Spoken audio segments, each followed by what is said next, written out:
Ah, okay, let's see if I can get this up on my computer.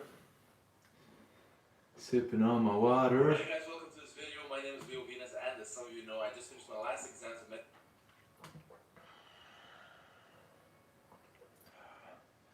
Important to keep yourselves hydrated, people. Okay, 3 people watching apparently. So we can get the chat up. 12 people watching. Oh, multiplied by 4.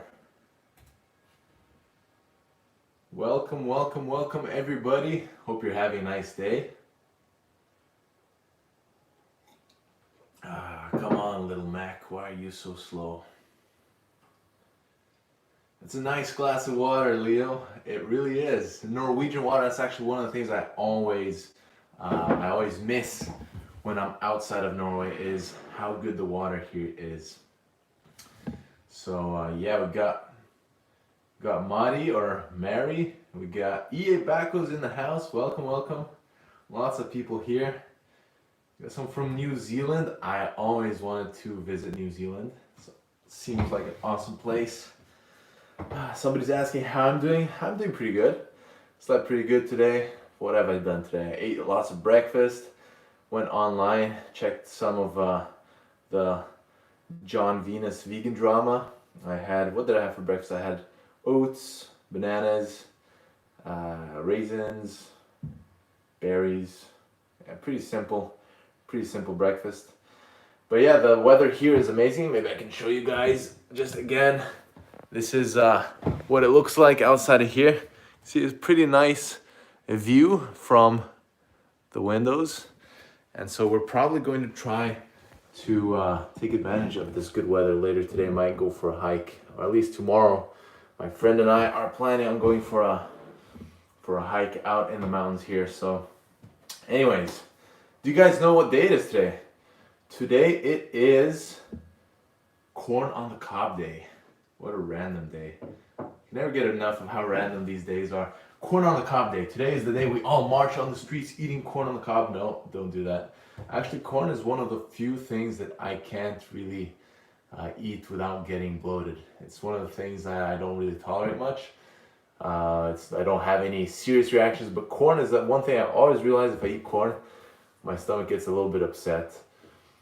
And yeah, talking about bloatedness, this is something that always comes up to me. Maybe we should talk a little bit about this before we start the live properly.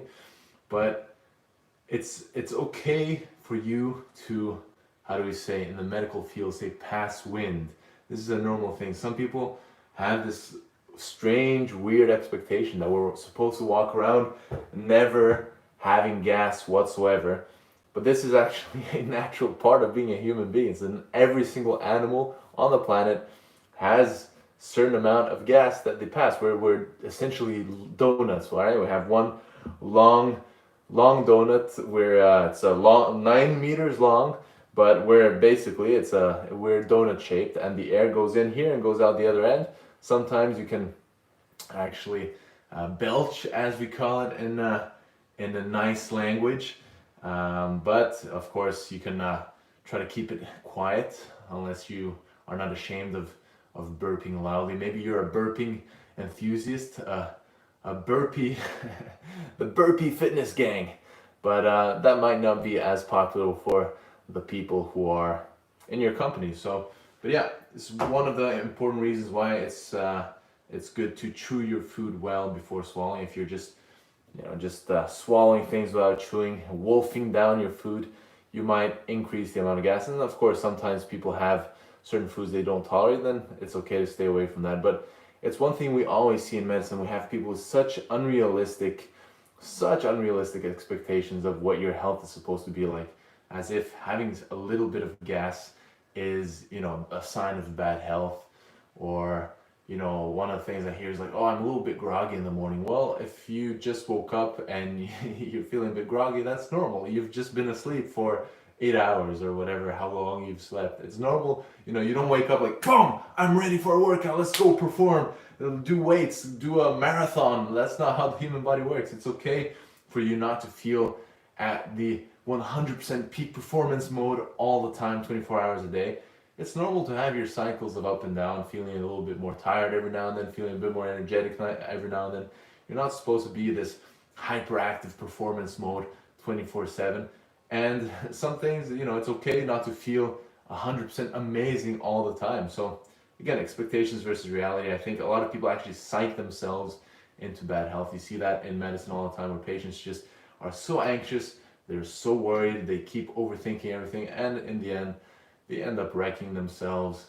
Instead of, what I would recommend is, instead of using all that negative energy just worrying constantly, is to actually spend that time and energy taking care of your lifestyle, taking care of your health by doing the things that have been shown from an evidence-based point of view to increase your health. So taking care of your nutrition, your exercise, your sleep, your relaxation, stress management, social and mental well-being, being enough time outdoors, all that kind of good stuff.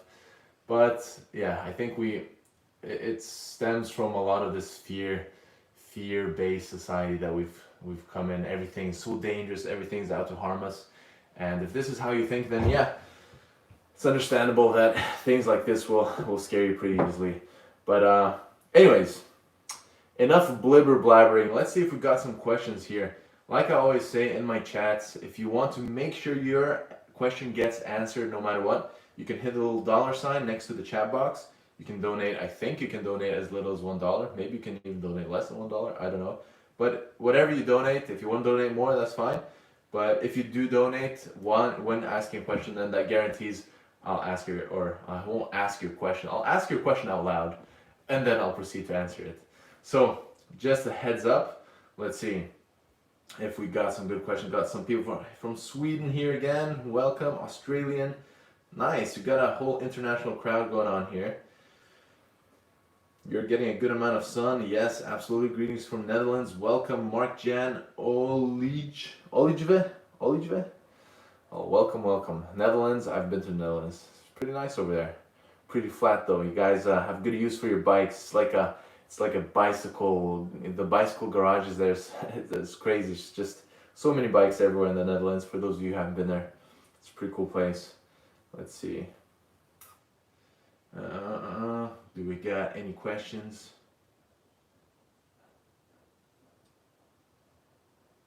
Okay. Okay, we got, it seems like we have one pretty long question here. Riz, Helio, I've asked this in the past, I'm guessing, but my neurological issues are getting a bit worse since stopping my antidepressants. It's been around 8-9 months. Should I be seeing a doctor? That's a good question. It really depends. Again, if I were having a consultation with you right now, I would have to go really deep into exactly what your problems are, how it's been progressing, the severity of your issues, how it's affecting your day-to-day life, and seeing whether or not it's warranted that we give you any antidepressants. But of course, I'm always going to recommend, if it's not to the stage, if it's not to the level where you must take antidepressants, then I will always recommend doing something else, right? So taking care of the cause of whatever problems you're having neurologically, which usually stem from lifestyle. So if there's something you can do lifestyle-wise, that's always better. And so that, again, will be things like sleep. It will be things like getting your body in motion, getting the exercise in that produces feel-good hormones, gets your body in a healthier state, eating lots of fruits and vegetables and healthy foods, avoiding junk food, and social well-being. So hanging out with friends, family, people you enjoy spending time with is so underestimated as well. And now with lockdown, that's been a pretty harsh reality for a lot of people, that they haven't been able to spend a lot of time with people they enjoy spending time with. And then, if you've ever tried, the best solution for these types of things would not be an antidepressant. An antidepressant masks your symptoms. It can help you symptomatically, but it won't solve the underlying issue. So in order to do that, one of the things that have the biggest evidence base for it would be CBT, or cognitive behavioral therapy. So I would recommend maybe looking into that if it's something that you've been struggling with for a while and you haven't really found any long-term solutions. I think finding a therapist who is good and who connects with you well would probably be the best way to start what is called in CBT cognitive restructuring. You're basically changing the way your mind works in order to avoid the pitfalls and the actual psychological causes for these issues. But again, psychology is so underestimated in health. Highly recommend everybody take care to improve their psychology. So, oh, we already got some people calling me Leo Penis.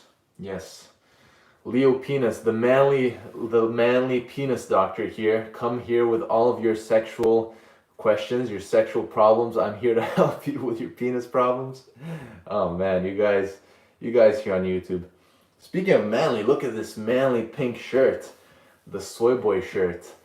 Just so you guys know, in Viking times, only the strongest warriors were allowed to wear pink. The strongest warriors, the chiefs, they were the only ones allowed to wear pink. It was the manliest color. Not that being manly is, it's overrated being super manly. It's glorified. It's one of the things you see in the anti-vegan community as well. So every time they criticize vegans, oh, these effeminate, girly, blah, blah, blah. So it's like listening to schoolboys trying to make fun of each other. It's a brain fart. Okay, so today we've been talking about burps, and now we're talking about brain farts, aka the anti-vegan movement. Anyways, I think we got a good question here. Oh, we got a super chat from MacFire. Thank you so much for your. Oh, I don't even know what that is. Is that yen or that symbol over there? Not sure even what currency that is, but thank you so much for your donation. I really appreciate it. I really appreciate you calling me by my my street name, Leo Penis. Appreciate it very much. I gotta know, if you get tons of calories and chew your food well, how do you not take tons of time eating? Lol. So, well, you would spend a little bit more time eating properly than you would not eating properly, yes. But this is the thing, I think we've kind of gone into this society of hurrying. We're always in a hurry. We're always trying to get from A to B as quickly as possible, eat quickly before the next meeting, eat quickly before your next call. And this is not, where there's actually something called mindful eating. It's something that more and more people are getting into, where you have to slow things down when you're eating, and you eat with good time, and you're not stressing about anything else, and you actually just take the time to be present and chew your food properly, enjoy your food properly.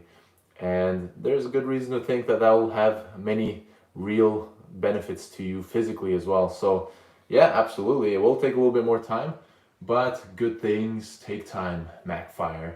So it's 100% worth taking a little bit of extra time with the things that are going to help you in the long run. Okay, so that would be my answer to that. But thanks so much for the donation. Thanks for the question. And okay, let's go see what we got going down here. We got some more comments here. Okay, let's see. Question in capitals. So this is Vicky Ramirez. What do you think about Dr. Michael Greger? Sometimes I have tried to see his resources actually support his videos, and they seem kind of weak. So Dr. Michael Greger has a whole team of people working with him, and they're going through tons and tons and tons of research. So every single video has a lot of studies being mentioned. So that guy is a machine. He's gone through so much work in the last few years, and I think he could benefit a little bit from what we were talking about, slowing things down and relaxing, taking care of himself. But that guy is on a different level. He's just a lean, green, working machine. And yeah, in terms of studies, I do think some people have told me that they have sometimes issues finding references. And this is kind of, I do understand this, because in the medical field, in the literature, it is sometimes hard to find the resources free. So either you have to be a part of an organization, or you have to work in a like a university or somewhere where you have access to these studies. Otherwise, you have to pay a ton of money every time you want to get full access to a study, which is one of the things about the medical field or scientific literature that I still dislike. It's not really publicly available information. It's kind of still got this air of esoteric knowledge that is only exclusive for the privileged or whatever, and I don't like that. That's why they have this thing called Sci-Hub, which is a project. I think the lady who started it was from, I don't know if she was Russian or I can't remember right now. But anyway, she basically started this site where you could basically hack your way into most published studies for completely free of charge. You take the PubMed link, you put it there, and then you get. I should probably not be promoting this on my YouTube, but I think it's a really really cool thing because she's really making health information that is important to us widely available. So it's not exclusive to the people with money, etc., etc. So I think it's really cool. But yeah, Dr. Michael Greger, he basically follows the principle of evidence-based medicine to the T. So I cannot really find any valid points of criticism. Some people don't like the way he talks. Some people don't like the way he looks. Some people don't like the way he walks on the treadmill. I think the guy is hilarious. I still haven't met him actually. I've met a lot of the vegan doctors over the years. I've met Jim Loomis from, he's on the Game Changers. I've been with Dr. Neil Barnard, an internship, Milton Mills, Dr. Clapper. I've met quite a few of the more well-known doctors, and but no, Dr. Michael Greger, still haven't had the pleasure of meeting him. But yeah, I definitely would recommend following his stuff because it's all evidence-based. So if you don't have access to some of the studies he talks about, perhaps try the Sci-Hub if you're okay with pirating your way a little bit through the literature. Anyways, thanks for the question. Oh, we got Magne Olsen in the house. Magne Olsen asks, I can confirm that he takes ages eating. That's the reason we work out so late. Hey man, the reason we work out so late and the reason I take so much time eating is because you, my man, you cook amazingly delicious food. Yesterday, you cooked up this lentil pot. You didn't even use a recipe. You're just like, yeah, this is super easy. Just made it super quick as one of the most delicious lentil pots I've eaten. So, blame is on you. Anyways, for those of you who are wondering, I'm in Magna's house right now. He's a good old friend of mine for my bachelor's degree here in Norway. I'm actually staying in the city where I did my bachelor's degree right now, and yeah, he's one of my best buds in the world, and so I'm staying with him for a week, and that's why he's giving me a bit of crap here. Anyways, today is gonna be a pull day, Magnus. So I hope you're ready and you're not too sore from yesterday. Okay, let's see if we've got any more questions. By the way, again, I'm skipping so many questions here. Like always, just a reminder, if you want to make sure I don't skip your question, because there's way too many questions for me to go over, hit the $, give a donation, whatever amount you want. I think it can go as little as $1 or something like that. And then if you do that, it's guaranteed that I will answer your question. Otherwise, I'll try to answer your question even if you don't pay for it, but the chances are I'll probably jump over it because there's too many here. So anyways, we got... okay, we got here a question again in capital. This is a good tactic for you guys who are trying to get your questions answered. Is have a question asterisk all caps. Okay, this is from RHYSK. Is that risque? Are you a risque person? Okay, risque. We're gonna answer. Hopefully your question isn't risky. Would you be able to go into more detail about your brother's shift away from veganism? That was a risky question, huh? You really are a bit risky. I should have known. All the signs were there, but I fell for it. So, be able to... I don't know too much in detail, but I've only spoken to John on the phone after he told me about a week ago. So, I've been a little bit outside the loop. I was a little bit shocked, a little bit surprised. But I'm going to visit him this weekend. Hopefully I'll have more time to talk to him more in person and get a little bit of a deeper understanding. I still have a lot of question marks around this whole thing. So I'm not 100% sure what's going on. But from what I've heard before, to me it seems like it's something that John struggled with a little bit. He struggled a lot with some of the fears around, which is 100% understandable. There's so much pressure around vegans, especially vegan parents, where, some people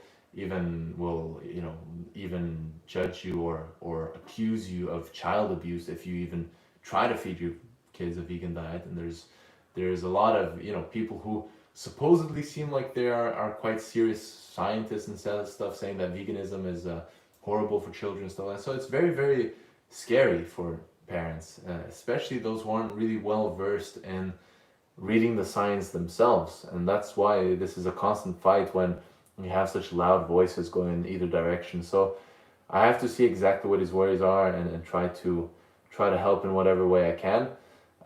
But from what I understand and from what I've heard before, it definitely seems like it's a bit of a fear-based thing when it comes to vegan diets and children. But again, there is no actual scientific evidence suggesting that you cannot have a person grow up from birth on a vegan diet completely healthy. I think there is some evidence that there are higher risks, especially for people following really restrictive, like macrobiotic, all raw food kind of diets, because they are not taking care of the baby's,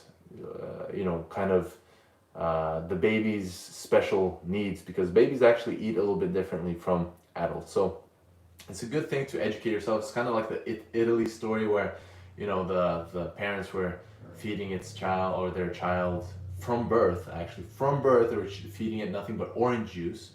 And obviously the baby got really, really sick. And I think actually in that case, the baby ended up dying. And, they had fed him from birth to whatever months. I think the baby was 8 months or something.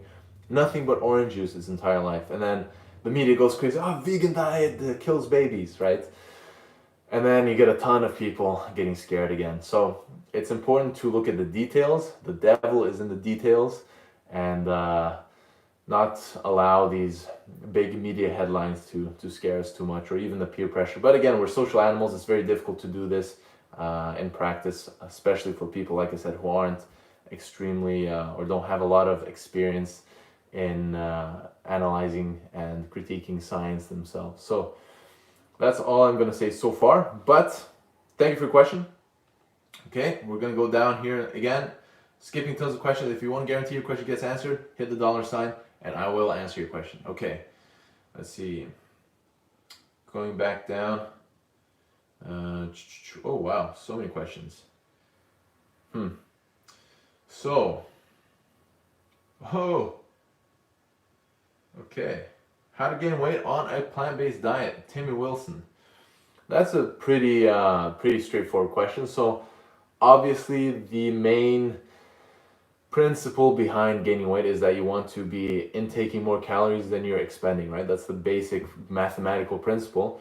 There's a few other things to take in mind, like Dr. Michael Greger in his book How Not to Diet talks about the rhythm of the biological cycles in the body and how that affects how you can gain weight. So if you eat the same amount of calories earlier in the day or the same amount of calories later in the day, you actually end up putting on more weight the later you eat those calories. So there's a little bit of that cyclic biology going on as well. But apart from that, I would say if you're really trying to gain weight, you really want to focus on calorically dense foods. So in the plant kingdom, that will definitely be mostly in fatty foods such as nuts and seeds. There are some legumes and grains and even some fruits that are relatively high in calories, but generally those foods are quite low on the caloric density, which is why they're so healthy and why we can consume as many of them as we want without becoming overweight, and why they're so good for people who have type 2 diabetes, high blood pressure, heart disease, all that kind of stuff. So if you're trying to gain weight, I would say calorically dense foods. The most calorically dense food, of course, would be oils. Most of them I wouldn't recommend. There are some good oils though. The more unsaturated fatty acids and the less saturated fats, the better. I think cold pressed extra virgin olive oil would probably be the one to go with, because there's actually some evidence that there's even RCTs on olive oil. So I know no oil is a thing for most people. I've actually talked to Danielle Belardo, one of the cardiologists who work in the US. She's vegan, and she's talked to a lot of different people and looked at the evidence a lot more in depth than I have so far. And she says there's definitely quite a few oils that don't seem to have any negative impact, even when compared to whole foods. So the minimally processed ones, such as extra virgin olive oil, I would say is okay. And if you're trying to gain more weight, then it's adding these calorically dense foods and adding more fats that's going to help you. So hope that answers your question. You look 18, Leo. I don't know if that's a compliment or not. I mean, I guess it's good to look young, but 18 is a bit too far, don't you think? R1, R5? Yeah?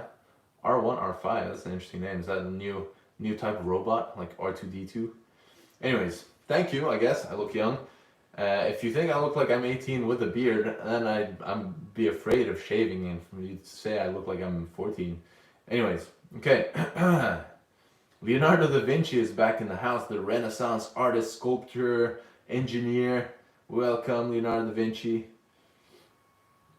Once again, just a reminder, if you want to guarantee your question gets answered, hit the $sign and I will answer your question. I see there's one more here with Mr. Anderson from The Matrix.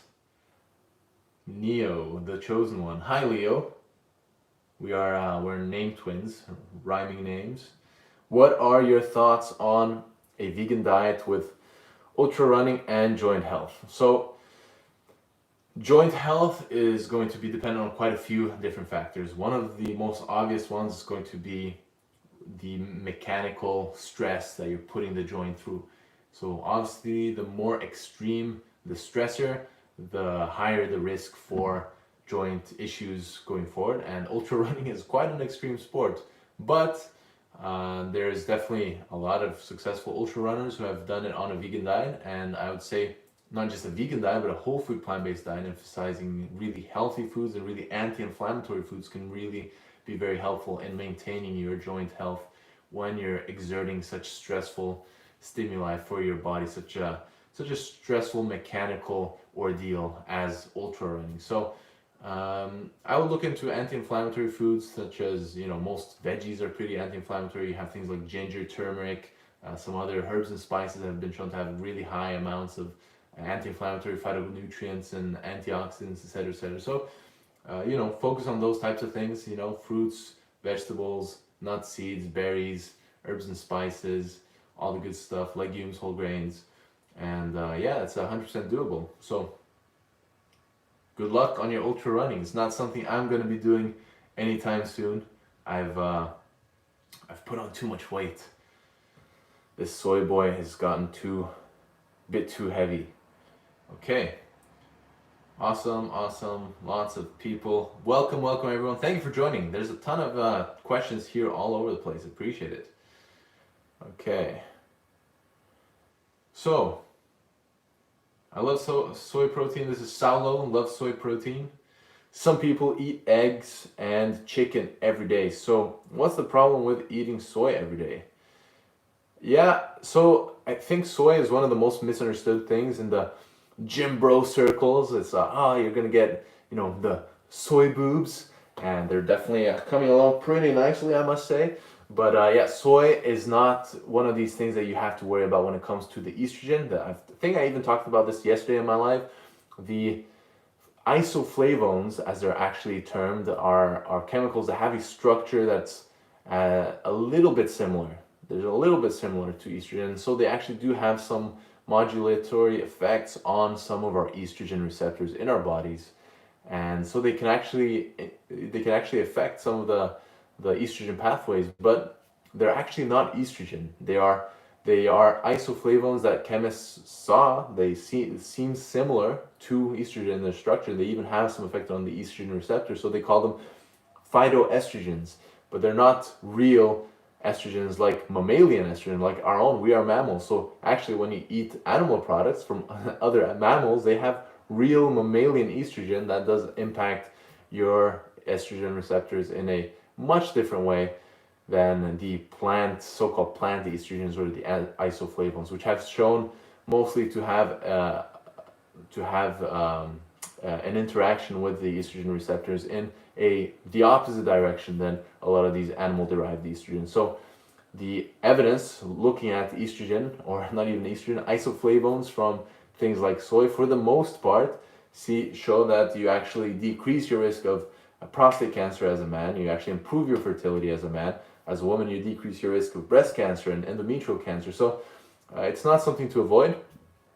And there's a little bit of worries around the IGF-1 if you're eating more than 5 servings a day. But again, take it into context. If you're eating a lot of soy and you're eating otherwise whole foods plant-based diet, that's definitely not going to be any worse than all of the IGF-1 producing foods that everyone else eats on a daily basis on their junk food diet. But yeah, it's not hard to stay below 5 servings of soy per day either. So that would be my answer to that question. Awesome question, Salo. Thank you for the question. Oh, we got Mac Fire, super chat from Mac Fire again. Thank you for yet another super chat. You are on fire, Mac.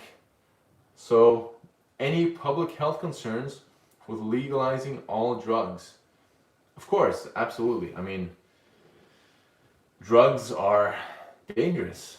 They really are, and of course there are many different drugs on the market. There are some that are less dangerous than others, but from a public health point of view, you're always trying to look at the whole picture, right? You're always trying to look at the total, and so when it comes to legalizing things, sometimes actually legalizing these things can actually even reduce the amount of people who are engaging in these behaviors and who are taking these drugs. So sometimes legalizing drugs can actually be a way to reduce the consumption.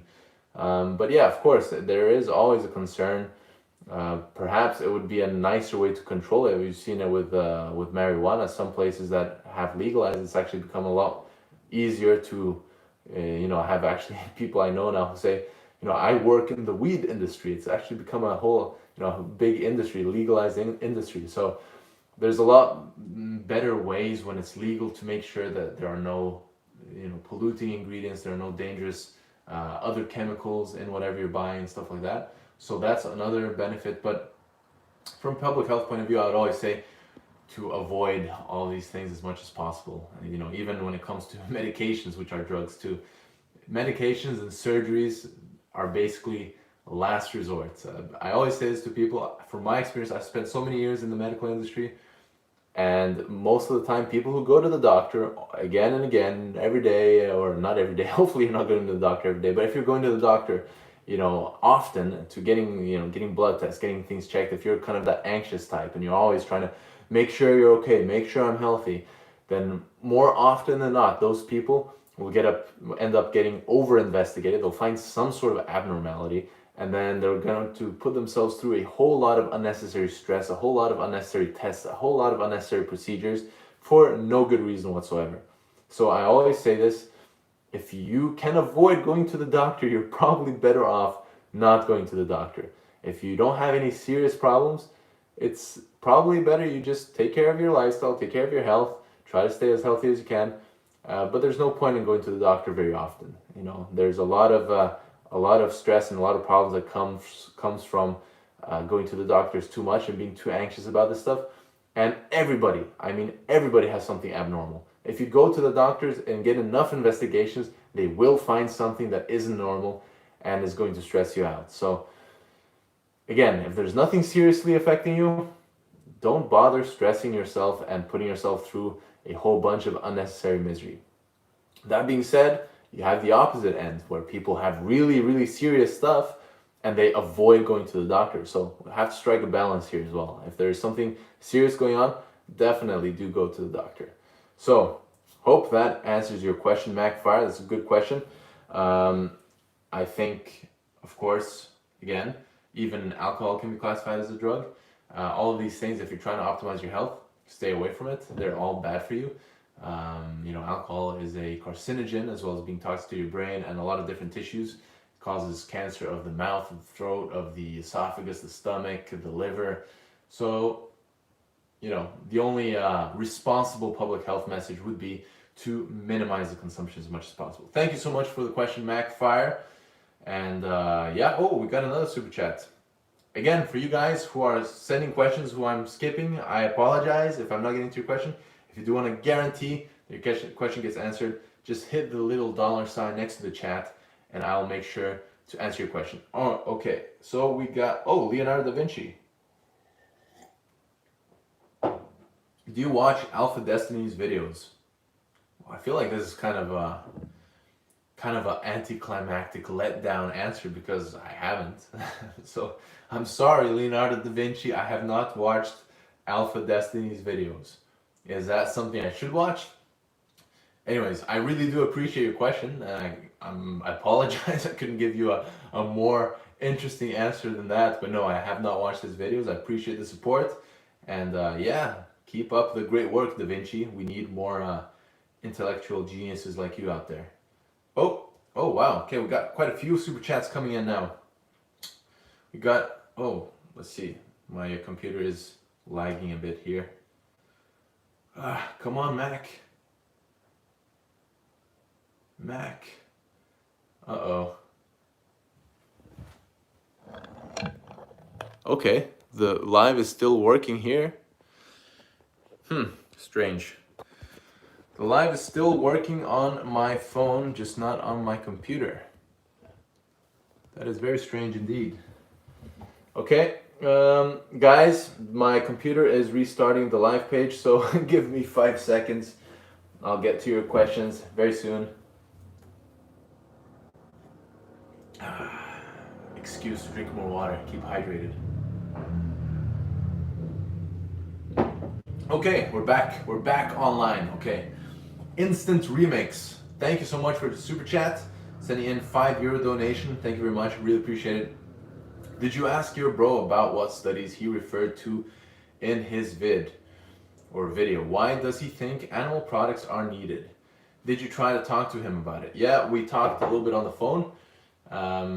Obviously, I was not able to get very into depth about this when I talked to him on the phone. I always prefer to talk about serious stuff in person. You can look a person in their eyes, you can see their facial expressions, you can get a much better feel for what's going on inside than just listening to someone's voice over the phone. So yeah, I've always asked him to send me studies about his concerns or his fears. He hasn't actually sent me. I don't think he's ever sent me any studies. So yeah, no, I haven't gotten any studies, but hopefully we'll talk more in depth about it, and he'll show me these studies, and we can look things through. Obviously, it's not my job to make his decisions for him. He is his own person. He makes his own decisions. But of course, I'm going to try to help him wherever I can. So, thank you very much for your donation, Instant Remix. Really appreciate it, and great question. I do feel like this is a lot of stuff that's a lot of people are wondering about. There's a lot of questions. I think he's said he was going to make another video explaining it better. So hopefully you all have some of your your questions answered, and then you can question his answers, if that makes sense. Okay, we got another super chat from Mark Jan Olive. I'm butchering your name, my apologies. I'm just going to say Mark. Thank you very much, Mark from Netherlands. I appreciate your donation. And we got, the question is, are you doing vegan activism besides YouTube? Vegan activism besides YouTube, I've been to a few events. I talk to people about veganism all the time whenever it naturally comes up. I've had, when I travel, I've had conversations with people on planes. I have a conversation with people at ESL, English Second Language, give me a break. I've talked to people on buses. I've talked to people on trains. And I've had some really interesting and positive responses with people who are just really start reflecting and really start thinking about it in a different way. I have a lot of good people just thinking and meditating on the fact, and that's what we do. We're planting seeds. So yeah, I do try to do a little bit more, but in terms of a structured or an official, like go out and do street activism or protests or Cube of Truths, like the Anonymous for the Voiceless and stuff like that. Unfortunately, I have not done any of that. I mean, I went to the Pig Save in LA when I was in LA. That was really, it was really good to connect to that, that visceral sense and actually be there in person, seeing what's going on, other than just watching the documentaries. It was kind of a mixed feelings. I met a lot of awesome people. It was really good to have that sense of connection with these other passionate vegans who are there, giving water to the pigs, etc. But at the same time, it was very almost it's like almost being like that horror movie thing where you get that ambience of it's just pure horror. You get there, it smells like it smells like excrements. It smells like poo. It's like, or not even poo. It's like rotting like stuff. And it's, you know, we were outside the slaughterhouse where the trains go in, or not the trains, the trucks with the pigs, and the smell was awful. As soon as I got there, it's just this horrific stench, and you just hear it. You hear the squeals from the pigs inside the slaughterhouse. So it's a very eerie kind of like horror movie vibe, and that wasn't very nice. But yeah, it was a good experience to go through. But I would definitely 100% like to do a little bit more activism. I just feel, to be honest with you, Mark, I just feel like my time is always running short. There's so many things I want to do, but we only have so many hours a day, and I'm always trying to find more time. But thank you so much for your super chat. Thanks so much for the donation. Great question. Appreciate it. So, oh, we got yet another super chat here. Apologies for you if I am skipping your question. If you want to guarantee your question gets answered, leave a little super chat and I'll get to your question. So this one is from Jan the Veg Man, donating £5. Thank you so much, Jan the Veg Man. Appreciate it. Hi there, I'm a vegan medical student and I was wondering how your med school experience was. I'm finding my peers' ignorance frustrating. Huh. Yes, that is something that you need to be ready for. It doesn't go away. Medical students, even your lecturers, even your professors, even the medical doctors working in the hospitals, I've heard it all. From, you know, you can't get calcium without milk, can't get protein without meat, where are you going to get your omega-3s without fish, right? So you hear it all. I've heard carbs make you fat. I've heard all that stuff, you know. Sugar makes you fat. Well, one time, one of my first clinical rotations, this guy was so impressive. He was a gastroenterologist. He was doing all these procedures. We did a peritoneal dialysis, or a lavage, where you kind of remove. It was a patient with liver failure. So what ends up happening with liver failure is your liver, and one of the functions is the synthetic function, which is creating the proteins, the coagulation factors, a lot of different biological substances that are supposed to be circulating through your body to make sure everything is working well. And in liver failure, you stop making a lot of these proteins, a lot of these substances, and one of the things that ends up happening is your blood loses its ability to hold liquid. It's oncotic pressure, as we call it. So what ends up happening is a lot of the excess water starts seeping and leaking out of the blood into different organ spaces. And one of those organ spaces is the peritoneum, as we call it. It's basically the space around your abdomen. And so people get that almost like pregnant belly where it's just filled with fluid. And so we have to go in, we have to put a needle in, and we have to basically let all of that water, all of that fluid drain out, right? The peritoneal fluid drain out. And this guy was just doing that. He showed me how to do a NG tube, nasogastric tube, up through the nose and down to the stomach. You know, he was talking with the patients, talking with his team, super impressive. Everybody loved him. But then we went to lunch and it came up naturally in conversation that I was vegan, and he just looks at me and says, "You're vegan? Well, I just have one question. Where do you get your protein?" And I was like, "No, I respected you, man. How could you do this?" But trust me, it's like that for the entire thing. And doctors and medical students are just as emotional as everybody else. This is one of the things that frustrated me in the beginning. It's one of the things that I guess I had my own unrealistic expectations. I thought, oh, medical students, they're all gifted in science, and they're very academically smart and logical. They should, they're probably not so emotionally easily manipulated by mainstream media and marketing, etc. But no, doctors are just as emotional as anybody else. I had just as many really horrible, emotional, angry, really fiery reactions from people who get super defensive around veganism, who are doctors as well. So it's not an exclusive thing for non-scientists. There are a lot of scientists and doctors. We're all emotional animals. So it's something to keep in mind. And yeah, I think my top recommendation to you, Jan, first of all, awesome that you're studying medicine. It's a really cool field to be in. You're going to learn a lot of interesting things. But in terms of communicating with people and persuading people and opening their minds a little bit, I would say communication is going to be so key one of the first books I recommend to everyone is How to Win Friends and Influence People by Dale Carnegie. Absolutely great book. It's a very practical, very pragmatic book that shows you the principles that you can follow to make sure that your communication is received as well as possible. And in veganism, it's super helpful. So that's how I'd answer your question. Jan, thank you so much for the donation. Thank you for the question. I'm gonna go down here, see if we've got some more questions. Oh, we got one more super chat here. Let's see. Maybe I'll just pick one quick non-super chat just to give the non-paying peeps a little bit of love here. Okay, so do we got a question here?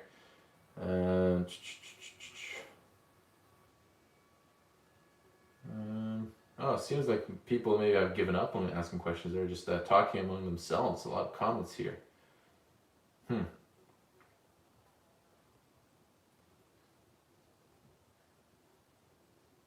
Guys, see that? There's a fly flying around. Gonna let it fly around. Like a true vegan, we don't kill flies. What do you guys think about that? A lot of people have mixed feelings. Are you guys one of those vegans who let the mosquito land on your skin and start sucking your blood? I think for me the limit goes when it's kind of a parasitic thing where it's like sucking your blood and stuff. Like I'll definitely kill a mosquito. And not that I enjoy it, but I'm not gonna let this stuff just like suck my blood. But when it comes to bees, flies, all that kind of stuff, spiders, why am I gonna kill that stuff? It doesn't make sense to me. Anyways, okay, we got do you fast? That's a question. The daily digestion. Yes, I do fast. Once a month I do at least a 24-hour water fast, and then once a year I like to do a longer fast where I do at least 3 days without food. Fasting for most people sounds incredibly tough.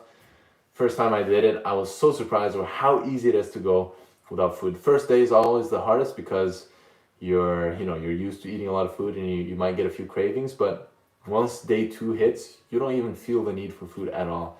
And it's one of the things that always shocks people is to know how long the average person is supposed to go or supposed to be able to go without food. So I learned this in medical school and it shocked me as well. So the average person is supposed to be able to go at least 8 weeks. At least 8 weeks with no food whatsoever. I know.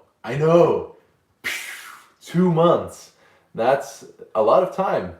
I used to think maybe 5, maybe 10, maybe max 2 weeks if you're crazy. Maybe if you're like a little bit overweight, you can survive 2 weeks. But no, average person, 2 months, 8 weeks.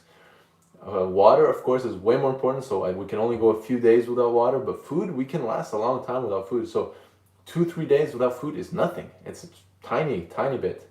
So yeah, I do that. There's quite a few benefits that have been linked to fasting. Caloric restriction is one of the most evidence-based or most highly studied ways of prolonging life for humans and for pretty much all animals out there.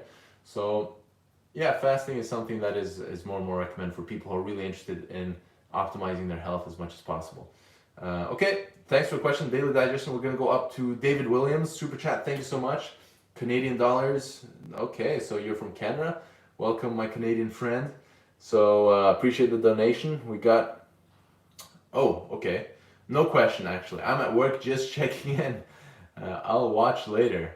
Awesome, David. Well, I hope you have a good work day. And yeah, next time, feel free to ask a question if you have a question. If you don't have a question, I appreciate your donation nonetheless. So if you guys who are watching want to make sure your question gets answered, be sure to click that little $sign, leave a little donation or a big donation or a medium donation. We don't discriminate against donation sizes. Size does not matter, people. But if you want to guarantee your question gets answered, leave a little $sign question. Okay. So, we got another question about fasting here. How do you feel about dry fasting? That's Chivera? I don't know how to pronounce your name. But yeah, dry fasting, I guess that means without water. This is what people do basically in Ramadan. I have a lot of Muslim friends who do fasting during Ramadan, and that's the hard stuff. Doing it with water like I did, or like I usually do, is super easy. It's so easy. But to do it without any water whatsoever, that's what's hard. And that's what really gets you. But of course, Ramadan, it's not really going without food or water for many days in a row, right? You're going without food and water during the light time, so during the sun hours, and then you can eat and drink as much as you want. Obviously, drink water. You're not supposed to drink alcohol at all, actually, if you're a Muslim. And there's a few things that you're not supposed to do during Ramadan. You're not supposed to smoke. You're not supposed to drink coffee. There's a few other things as well. But yeah, it's one of the times where I always put on the most weight because one of my best friends, Ahmed, he was a medical student in my class. He's now working in the hospital in Ottawa in Canada. And during Ramadan, I would always put on so much weight because I would eat so much, like I always do, like eating like a monster all day. And then in the evening, when he was about to break his fast, he'd just start making like a feast. And he'd be like, Leo, do you want to eat? And I'll be like, oh, sure, I'll join you. And then I'll be like eating a ton during the day, and then I'll eat a ton during the night. So yeah, Ramadan was a bulking period for me every year in university. Anyways, we got some more. We got some more questions? Like I said before, I'm skipping a lot of questions every time. My apologies if I don't get your question. You can donate a little dollar or a little euro or a little pound or whatever, and I'll definitely make sure to answer your question. But I'm getting tons of questions. Thank you so much for everyone who's joining. This is really cool. The chat's just perpetually going down, as I just saw Perpetually Annoyed talking about pro gun. Oh, we start talking about guns. Okay, let's see. We got a question up here, I think. Waylon Jones. Waylon Jones, hope I pronounced your name right. What's up, Leo? What up? Sorry if it's been asked already, but do you plan on having a conversation with John, try to convince him not to eat animal products? I'm definitely going to have a conversation with him. I don't really try to convince people to do anything. I just try to understand where they're coming from and give them if it seems like they are not aligning themselves with my understanding as someone who is a medical doctor, then I can always give them my understanding and allow them to make their own decisions. But no, I'm not going to convince anyone of anything. But of course, I'm going to try to understand what's going on with him and try to see exactly what it is that's making him afraid. But I think chances are that he's probably going to be a little bit. He's not going to be changing anything anytime soon. If anything, it's going to take him some time to calm down and maybe if I do hope he changes back, of course. But us Venus people, we're pretty stubborn, so we'll see how it goes. Like I said, I actually talked about this earlier in the live. I haven't talked to him in person yet, so we'll do that later in this weekend. I'm going to go for Noah's second year birthday, so that's going to be fun. And both Catherine's parents and family and my parents and family are going to be there, so it's going to be a large get together. It's going to be a lot of fun, so I'll try to talk a little bit in person, see what's going on, get some of my question marks answered then. Anyways, appreciate your question. Let's see. We got, I think I'm gonna end this live in a few minutes. So if any of you have one question that you really, really want answered before I leave, click the $, ask the question, I'll get to it before I leave. Apart from that, I'll try to get maybe 2 or 3 more of these questions in the chat as well before then, and then we'll call it a day. Okay, so let's see. Do we got any good questions here? We have what is this? A brotherly boxing match to show who's fitter? No, thank you. Have you seen John's arms? I don't want to box that dude. No, thank you. No, me and John, we did a little bit of MMA together. It was always fun because when we trained MMA, you can see the brother competition comes in. It was always less intense when we're sparring and fighting with other people, but whenever John and me were sparring together, the intensity always ended up going up a few notches. So that's a little bit funny. Okay. Do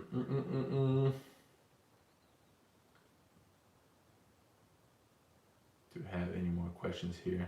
Intermittent fasting. I don't really do intermittent fasting usually. Sometimes I do just naturally. I'll go more than 13 hours without food. But most of the time, the only fasting I do is that once a month, 1 day water fast, once a year, 3 day water fast. And that's simply because I do so much training that I'm always trying to, I actually have a really hard time putting on weight. Always have been, my metabolism is pretty high, and the more muscle I pack on, the more I need to eat to keep that up. So I don't really fast a lot apart from that once a month or that monthly kind of fasting I do. But yeah, every now and then I'll skip breakfast and just eat lunch. And so that will be every now and then I do intermittent fasting. But again, there's some good evidence to suggest that that might be a useful thing, and can be a very helpful thing for a health point of view. But even for athletes, it can be done as well. But of course, one of the most relevant ways to use it is for weight loss as well, because you can't eat as much if you're intermittent fasting, right? You're putting your window down. Okay, so we got a few super chats. We're gonna get to those real quick and then see if there's a couple more questions we can get. Emma Sadler Erickson, thank you so much for your donations. American $2. Thank you so much. No question. So I guess you are Emma Sadler Erickson, the all-knowing. Thank you very much. That was a joke, by the way. Nobody is all-knowing. This is no matter who it is who's talking. If they pretend to know everything, you guys can know that there's some BS going on, because nobody knows everything. Actually, everybody knows very little compared to the totality of information in the world.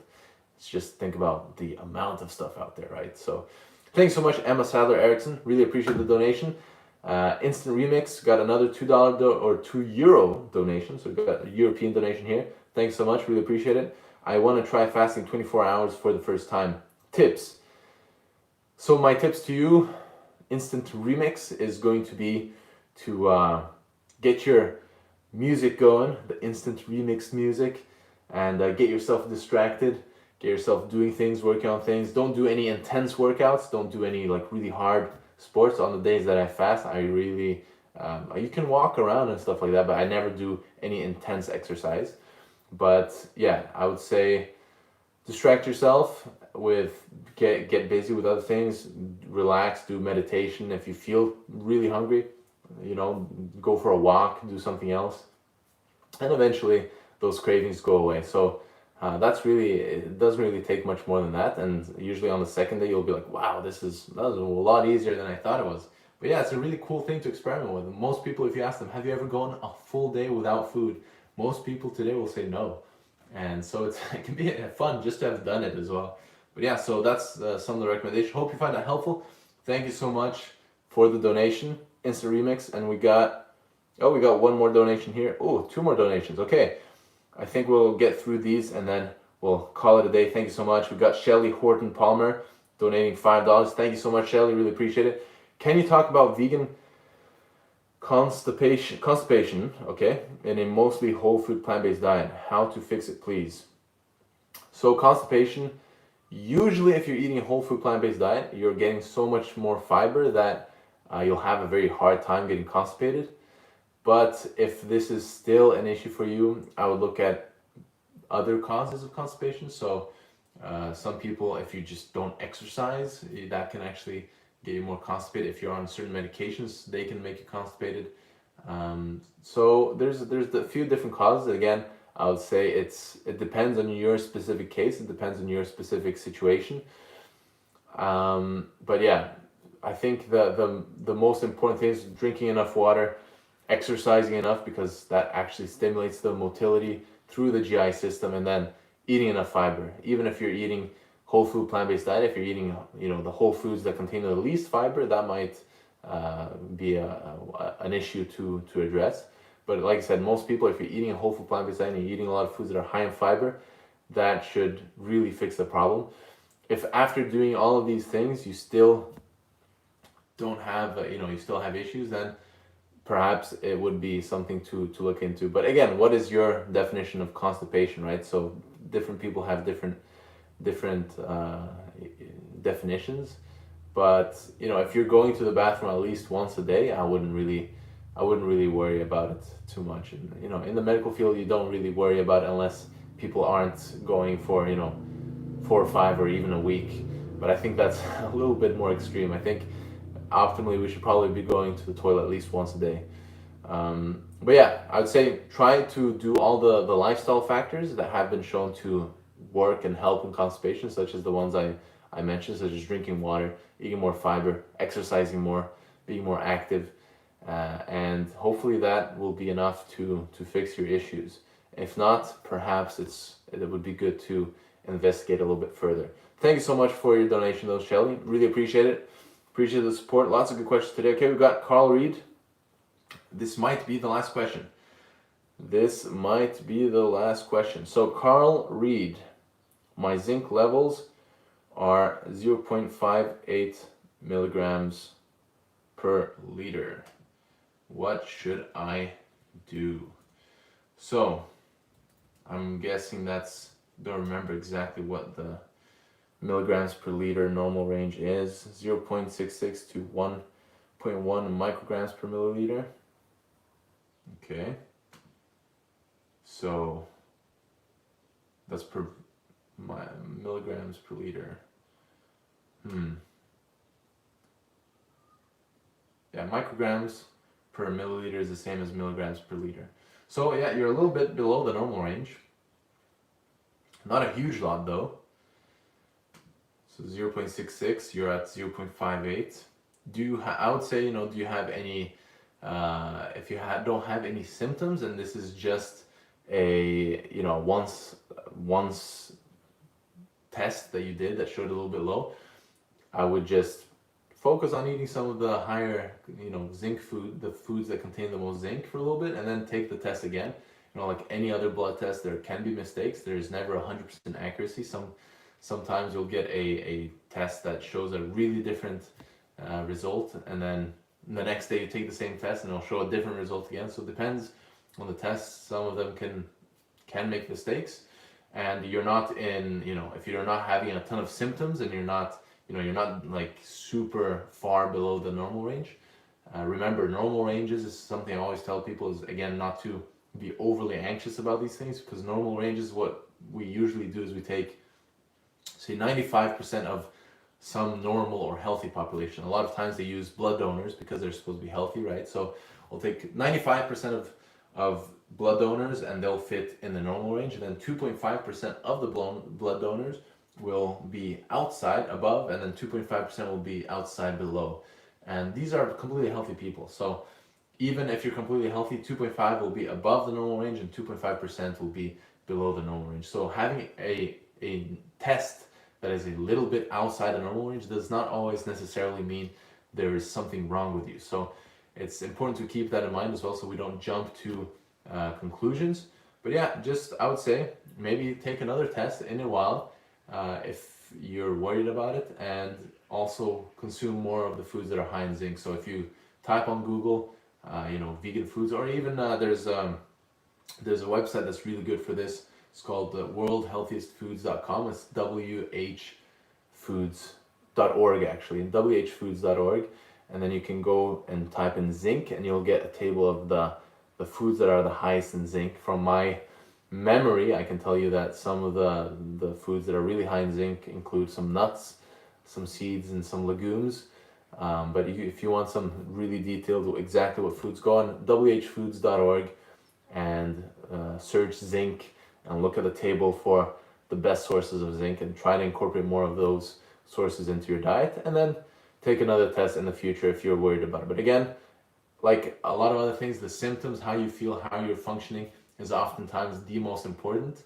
And again, if you're investigating yourself again and the doctor, you will always, no matter how healthy you are, you will always find something that's outside the quote-unquote normal range. That doesn't mean you're sick or that you have something terribly wrong with you. So just let's keep that in mind, so that we're not making any overly worrying or scary assumptions, because again, psychology is very important for our health, not just our psychological health, but our physical health as well. So it's good to keep these expectations a bit realistic as well. So thanks so much, Carl Reed. Great question.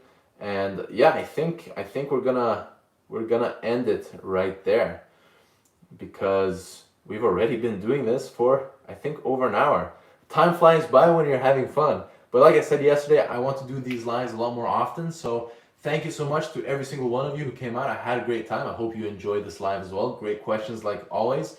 If you did not get your question answered today, my apologies. I'll try to get your questions answered next time, perhaps tomorrow, perhaps Friday. But like I said, we'll do these lives a lot more often now. And then the last thing I always mention before I end the live is that all of these lives are going to be recorded and posted on my Patreon. So whatever lives I do, they are going to be posted there exclusively. So if you want to check out any of my lives, any of the topics that I do, then you can support me on Patreon for, I think the minimum is $2 a month, and you get access to all the lives and all the other exclusive content that I have for you there, as well as supporting this pink soy boy. So if you want to do that, I would appreciate it, and I'll look forward to seeing you over there. And apart from that, thank you guys so much, and I'll see you in the next live. Take care, stay evidence-based, and go plant-based. Let's see, now we're gonna finish this live here. See, live inception. Oh, look at that. B12 and toilet paper. This vegan isn't constipated here. All right, take care, guys. Bye-bye.